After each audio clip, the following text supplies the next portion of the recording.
Buenas noches, ingeniero. Este es el video acerca del tema del paradigma orientado a objetos. Voy a ir empezando de qué es lo que es el paradigma orientado a objetos. Bueno, también conocido como lo que es de la programación orientada a objetos, se trata bueno, la introducción al paradigma de objetos.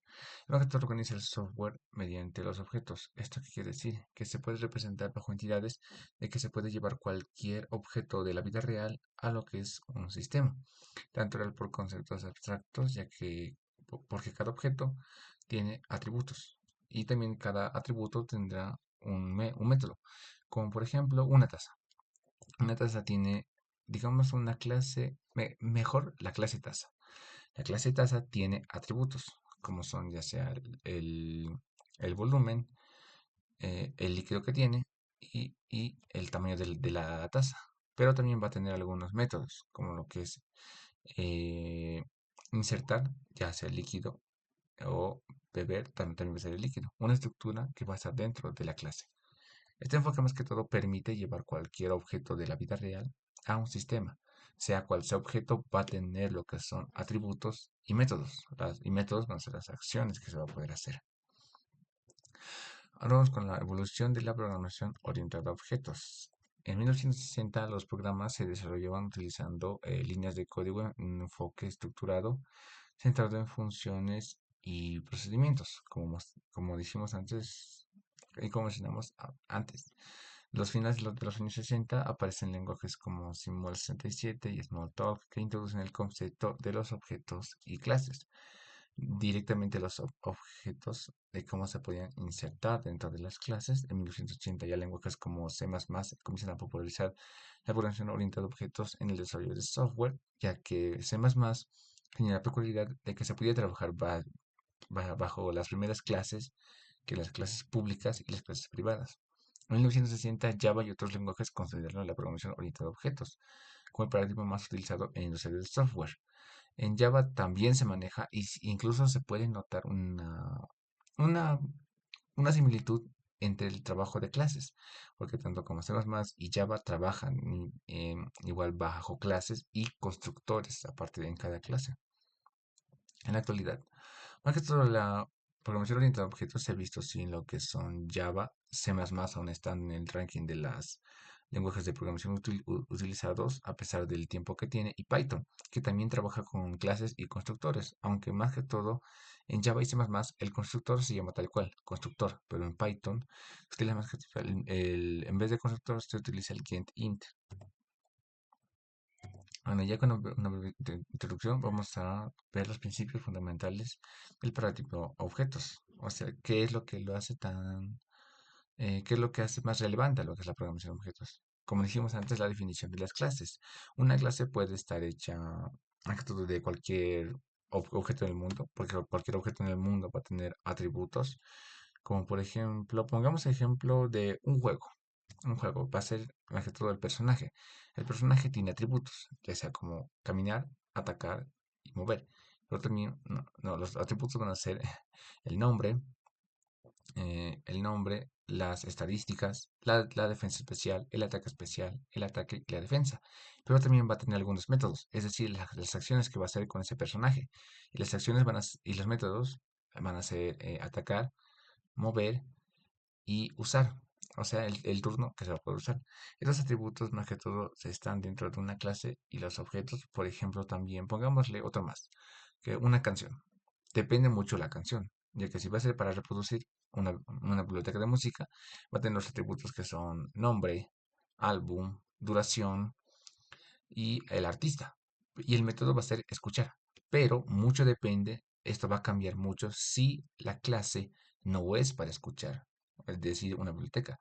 Digamos que es la clase para vender, una venta. Entonces va a cambiar los atributos. Ya no van a tener los mismos, pero los que van a ser álbum, artista, nombre de la canción, duración, pero uno más, que va a ser el precio. Y los métodos ya no van a ser escuchar, sino va a ser venta. Estos objetos dentro de la clase van a variar sin muchos, pero ya entendemos lo que es una clase, que tiene atributos, nombre de clase y métodos. Las instancias de objeto son representaciones individuales de una clase, cada una con sus propios valores para los atributos. Las instancias, como aquí igual podemos mostrar un ejemplo de que un objeto, digamos Toyota Corolla 2022, es una instancia de la clase automóvil. Esto lo aplicaremos al ejemplo que ya tenemos.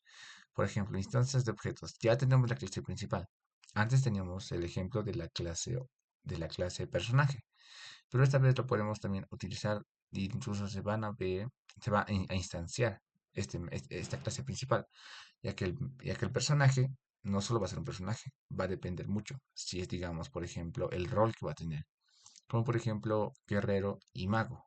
Esto es solamente un ejemplo para poder entender mucho mejor, ya que al instanciar la clase personaje, vamos a poder tener la clase guerrero y mago.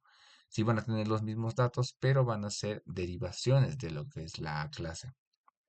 Por ejemplo, van a tener casi los mismos atributos.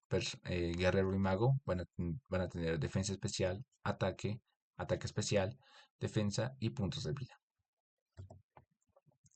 Ahora, el encapsulamiento. El encapsulamiento protege los datos del objeto al restringir el acceso. ¿Esto a qué se refiere? Que algunas clases van a ser privadas. ¿Por qué? Porque en esos métodos, en el encapsulamiento, como se trabajan por capas en las clases, para evitar lo que es para tener un mejor desarrollo del sistema y evitar los errores. Es decir, si hay un error en la clase guerrero, si no hubiera esta programación orientada a objetos, el error en la clase guerrero va a pasar lo que es el error en la clase, en la clase principal, en la clase padre, que es personaje. Pero como trabajamos así bajo clases, el error se va a mantener en la clase guerrero y podemos identificar mucho mejor el problema. Esto va con el encapsulamiento. ¿Por qué? Porque si no encapsulamos estos objetos que son privados, esto va a traer muchos errores al código, ya que no podemos sacar estos objetos a menos que sea con acciones, con los métodos getter y setter. Get, obtener, y setter, que va a ser consultar, que va a ser. Y por ejemplo, en la clase que tenemos de guerrero, el encapsulamiento, ¿cómo funciona? Digamos que el turno. El turno va a depender mucho al número de turno y el ataque. Estos atributos van a ser privados. ¿Por qué? Porque dependen del turno. Sin el turno no se realiza esta acción. Y es lo mismo que se puede hacer en cualquier tipo de sistemas en la vida real, ya que algunos métodos van a depender de otro método. Y esto hay que encapsularlos para evitar estos errores, o como se llama, encapsulamiento. La herencia. Como estuve mencionando antes también, tenemos lo que es la clase principal, en este caso que es la clase personaje, que es la clase padre. La clase padre o la clase principal, que va a tener otras clases, que van a ser la clase hija, o no, bueno, se llaman clase hija o subclase, y tenemos dos clases. Como dijimos antes, guerrero y mago. La herencia permite crear una nueva clase que deriva de las características de una clase existente, promoviendo la reutilización del código. Por ejemplo, teníamos ya lo que era la clase padre, que era personaje, y reutilizamos, como se dice aquí, los atributos, los que eran, y también vamos a reutilizar los métodos, porque entre los atributos tenemos el nombre del personaje, los dos tienen, defensa especial, los dos tienen, defensa, los dos tienen, ataque especial, los dos tienen, ataque, los dos tienen, y puntos de vida, igual los dos tienen. Y en los métodos, aunque pueden variar, en los métodos algunos van a tener más, o incluso los atributos pueden tener menos. Por ejemplo, en los atributos, el guerrero va a tener un atributo de más, que va a ser objeto, o sea, el objeto que pueda tener en su mano. Pero también el mago va a tener un atributo más, que va a ser el atributo, por así decirlo, tipo de magia. O sea, el tipo de magia, el tipo de hechizo que está usando. Casi similares, sí, pero reutilizamos el código principal, o sea, la clase principal, en estas dos subclases o las clases hijas. Pero también los métodos van a ser distintos, a pesar de que los dos tienen los mismos métodos que la clase principal, que son los métodos turno y moverse y número de turnos. También van a tener otros atributos, perdón, otros métodos. Por ejemplo, el guerrero va a tener el método de atacar a corta distancia, pero el mago va a tener el método de atacar a larga distancia. Entonces, esto es lo que es un ejemplo para poder entender lo que son como la clase padre, lo importante que va a ser para la herencia de las demás clases. El polimorfismo. El polimorfismo permite que diferentes objetos respondan de manera diferente en la misma acción. Ahora, seguimos con el ejemplo de los del videojuego. Ahora, el polimorfismo lo que nos ayuda es evitar crear muchas más funciones. Pero, ¿qué tipo de funciones? Por ejemplo, en las dos subclases que tenemos, obviamente van a ser un método diferente, ya que dependiendo a sus atributos y métodos, van a poder, se va a poder hacer se va a poder hacer un método, pero de manera mucho más distinta. Esto que se quiere referir, que tiene diferentes comportamientos, como por ejemplo atacar. Ya hablamos antes de que que la función atacar va a depender mucho del tipo de objeto que tiene, pero también se puede agrupar dentro de la función para tener que evitar crear muchas más funciones. Si no se realiza esta función principal que va a poner en lo que son los métodos getter y setter, y se declara bien lo que son los atributos junto con el constructor, se tendría que hacer otra función y otra función y otra función. Esto y el polimorfismo nos ayuda en eso, que se puede volver a reutilizar esa parte de las funciones. Ahora, las ventajas de programas en las ventajas de la programación orientada a objetos.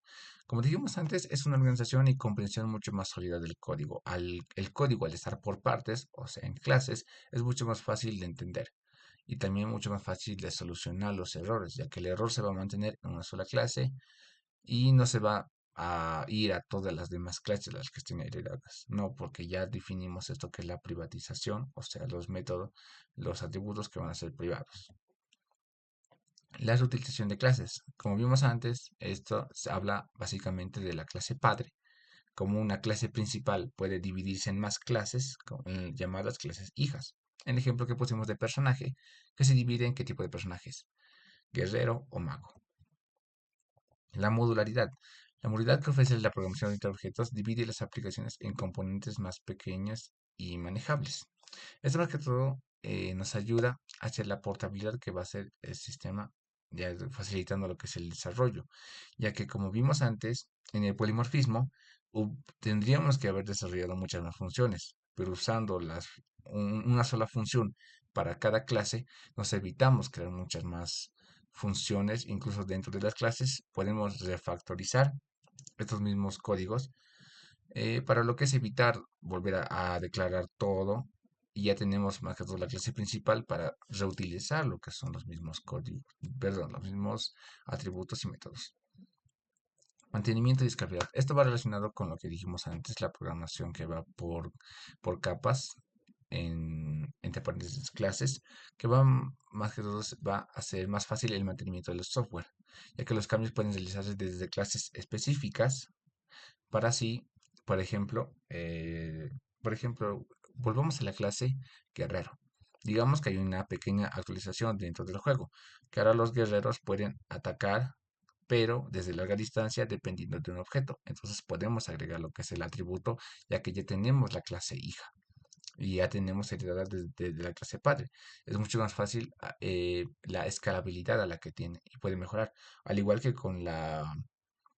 eh, con la, con la clase mago, que en este caso digamos de que ahora va a tener un atributo llamado capa, que dependiendo de la capa va a tener muchas más, va a depender muchas más estadísticas o incluso una propia biblioteca de libros, que va a ser igual un atributo nuevo, que van a escalabilizar mucho más el código. El trabajo colaborativo. La programación orientada a objetos promueve el trabajo en equipo, permitiendo que varios programadores colaboren en diferentes clases y módulos sin ninguna clase de conflicto. Esto se acopla muy bien a lo que nosotros trabajamos, que es el método, que es la metodología Sprint. Digo, perdón, la metodología Scrum, que se basa en sprints, ya que al tener este trabajo colaborativo podemos dividir lo que son las clases, ya teniendo una clase principal, que va a ser la clase padre, podemos dividir esta clase en las demás clases que queremos trabajar dentro de nuestro equipo de trabajo. Ahora, aquí tenemos un ejemplo práctico que va a ser donde nos vamos a imaginar que queremos crear un sistema para una escuela. Ok, un sistema por una escuela que está pidiendo que podamos, eh, bueno, esta es una escuela que quiere que le demos, que no sabe cómo distribuir las calificaciones. Ya quiere olvidarse de lo que son los papeles, Excel y quiere directamente bajo un sistema para que el director pueda controlarlo. Entonces, ¿cómo hacemos esto? Identificamos la clase principal, que va a ser la clase padre, que va a ser persona, ya que persona puede ser cualquiera, estudiante y profesor. Podemos reutilizar esta clase, al igual que los atributos y métodos. Cada clase tiene atributos, como dijimos antes, y métodos a las acciones que va a poder realizar. Por ejemplo, la clase persona va a ser en general lo que estamos hablando. Estudiante y profesor, ambos tienen nombres. Podemos reutilizar este atributo. Ambos tienen fecha de nacimiento. Podemos volver a reutilizar esto. Apellido lo reutilizamos. eh, igual que dirección. Ahí está. Y vamos a tener los métodos presentarse y obtener edad. Ahora en la clase estudiante vamos a reutilizar esto, que va a heredar de la clase persona. Podemos añadir el número de matrícula a la cual está inscrito este estudiante, el promedio y la carrera. En estos métodos adicionales va a tener inscribirse a un curso y ver notas, cosas que solamente el estudiante puede hacer. Y en la clase profesor vamos a también heredado de persona. ¿Por qué? Porque profesor es una clase hija y persona es la clase padre. Ahora vamos a heredar más que todo. Bueno, que la clase persona ya tenemos todo lo que queremos cubrir lo de profesor. Tal vez la especialidad. Especialidad, ¿qué especialidad tiene? Por ejemplo, especialidad en matemáticas, especialidad en física cuántica, tal vez, puede ser un ejemplo. Salario que va a tener y los años de experiencia. Esto para que nos pueda certificar y certificar al director que va a ser el cliente o en este caso el stakeholder, que, que es la capacidad que tiene este docente. Igual que en los métodos que van a ser dictar clase y calificar al estudiante. Estos métodos que solamente puede hacer el profesor. Ahora, estas son las relaciones entre las clases. La herencia, tanto estudiante como profesor heredan de persona. ¿Por qué? Porque estudiante y profesor son clases hija y persona clase padre. Porque ambos comparten las mismas características básicas, nombre, edad y dirección. La asociación. Un profesor puede estar asociado a varios cursos, es una relación de uno a muchos. Un profesor puede tener varios cursos y un estudiante puede tener inscribirse a varios de ellos, igual una relación de uno a muchos. La creación de objetos. Una vez definidas las clases, se pueden crear objetos reales. Un objeto estudiante con un nombre, por ejemplo, yo le puse Laura Pérez, edad 21, carrera ingeniería. Cumple con estos atributos. Y el profesor y el objeto profesor 1, que ya tenemos igual los atributos, nombre Carlos García, edad 40, especialidad en matemáticas. Y también va a tener un objeto, el objeto curso 1, que nos va a ayudar a poderlas relacionar estas dos clases, que son que esas dos clases hijas que van a ser el profesor y estudiante, con el curso llamado Cálculo 1 dictado por el profesor 1. Ahora, la interacción en objetos. Como dije antes, el profesor 1 puede ejecutar el método dictar clase de curso 1 y el estudiante 1 puede ejecutar el método inscribirse a clase para registrarse en la clase de cálculo 1. Luego el profesor puede calificar al estudiante para asignarle una nota, así cada objeto colabora con los demás, simulando el comportamiento del mundo real dentro del sistema. Por eso es de que la programación de objetos nos dice que podemos llevar cualquier objeto, desde una pequeña pila que tiene atributos, métodos, hasta, por ejemplo, una computadora que igual tiene atributos y métodos. Por eso es que la programación de objetos es tan importante, porque podemos llevar cualquier objeto del mundo real hacia un sistema. Antes de la conclusión, quisiera pasar más que todo a esta parte, ya que, como dijimos antes, en el código de C++ y en el código de Java son parecidos. ¿Por qué? Porque trabajan por clases. Y este es un ejemplo que puse más que todo para explicar funciona esta relación y cómo es que funciona la superclase. Aquí tenemos la superclase o clase padre, protegida ya que está en una cadena nombre y que nos va a dar una cadena nombre en un valor entero que va a ser la edad. Va a ser público porque por el constructor que va a venir dentro de cada clase, que dijimos que es importante. Aquí se puede llamar, aquí en Java, No los llama directamente como constructor. Digo, perdón, aquí en C++ no los llama directamente como constructor. En cambio, en Java sí se denomina directamente como constructor.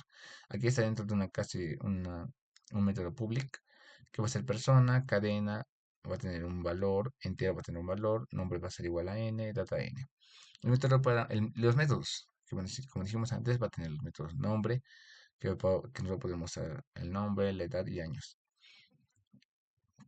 de la clase principal. Ahora, esta es la clase, la clase hija, estudiante, va a ser pública de persona. ¿Esto por qué? Porque hereda de la clase persona, la clase principal que tenemos aquí.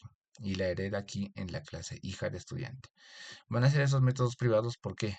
Porque la carrera y el promedio van a ser privados.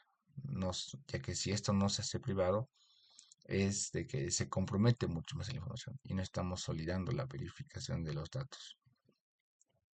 Entonces el constructor va a ser estudiante, que ya lo dijimos antes, estudiante, va a tener los atributos, cadena, entero, tipo float, hay datos de la clase persona con nombre y edad. El método específico del estudiante, que va a ser count, nombre, está estudiando la carrera y el nombre de la carrera, ya que son los métodos que nos pide.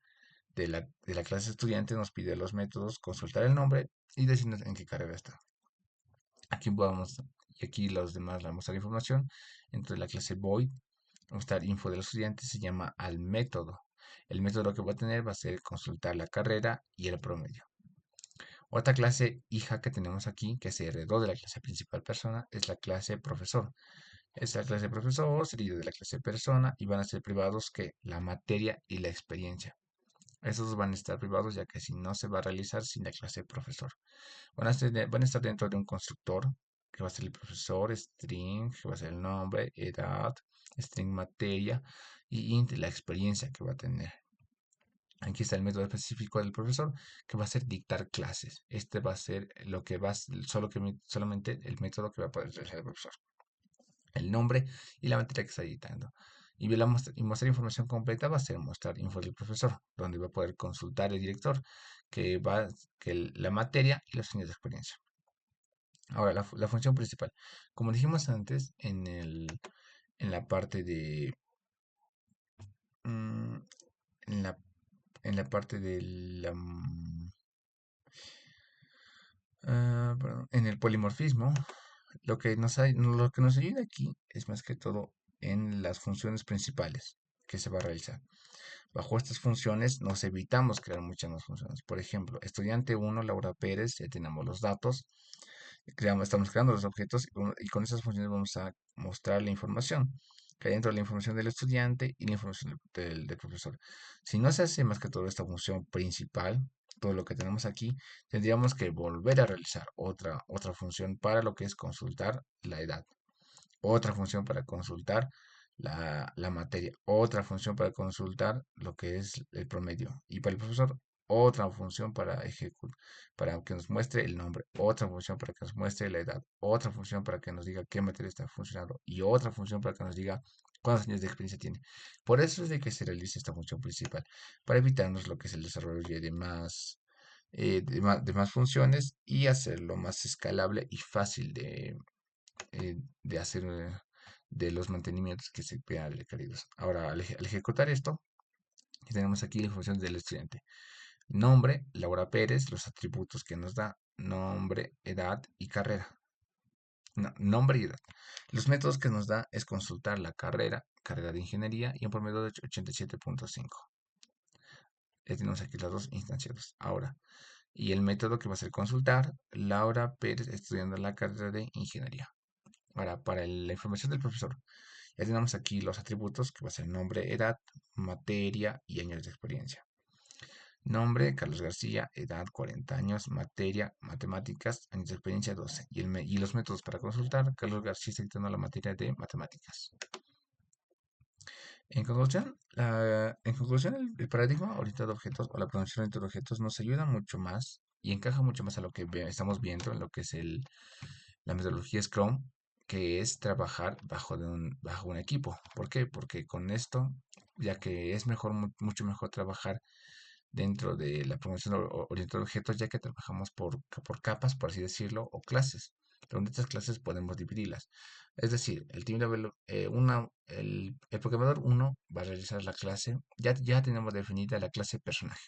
Ok, ahora el programador uno yo quiero que haga, tú te encargas, como ya tenemos la clase personaje, tú te encargas de la clase música, tú te encargas de la clase guerrero, tú de la clase, no, la clase música no, estamos hablando de una clase principal, que es personaje, entonces nos estamos desviando de otra manera.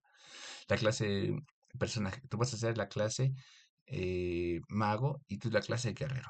Ahora, ya tenemos al Team Development trabajando, pero ¿qué pasa si nuestro juego va bien? Nuestro juego va mejorando y los clientes piden una actualización o no sabemos cómo encajar o cómo hacerlo, cómo volverlo un poco más escalable el título y hacerlo más llamativo a más personas o que vuelvan a jugarlo. Entonces lo que hacemos es, ya que ya tenemos la clase personaje, ¿por qué no añadimos más personajes? Entonces llamo de nuevo al Team Development y digo, como ya tenemos la clase personaje, digo, la clase guerrero y la clase mago, ¿por qué no añadimos la clase bandido?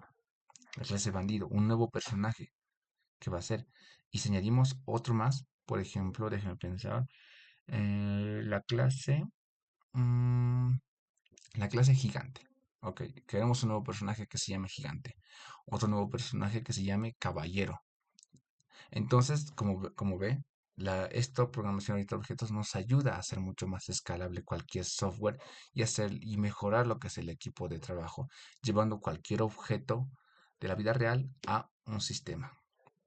Utilizando también este ejemplo que me gustó del videojuego, podemos hacer mucho más escalable este sistema, haciendo que nuestro personaje, que solo contaba de dos clases, guerrero y mago, ahora tenga 6 clases, haciendo más escalable y mucho mejor el sistema. Eso es todo, ingeniero. Muchas gracias.